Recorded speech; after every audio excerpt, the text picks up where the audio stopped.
ويكفيك أن تنظر كيف كان القوم يتعاملون مع من يتفاعل مع قضية الزهراء. أنا أجيب لك مثال. راوي من الرواة يلقب بابن أبي دارم، الذهبي لما يترجم له يقول كان مستقيما عامة دهره، خوش واحد كان.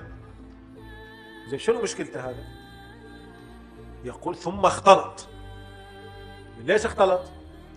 دخل عليه فلان، شوف الجريمة اللي ارتكبها، فوجد عنده رجل يقرأ عليه أن فلانا غفس فاطمة فأسقطت المحسن. شنو الجريمة؟ مو أن نعتقد بقضية الزهراء ولا أنه شنو رواها، الجريمة أنه سمعها، سماع مصيبة الزهراء جريمة. هذه الرواية إذا نريد نترجمها جريمة أنه دخل سمع مجلس، هذه جريمة الشخص. أصبح متروك الحديث لأنه سمع مجلس في الزهراء.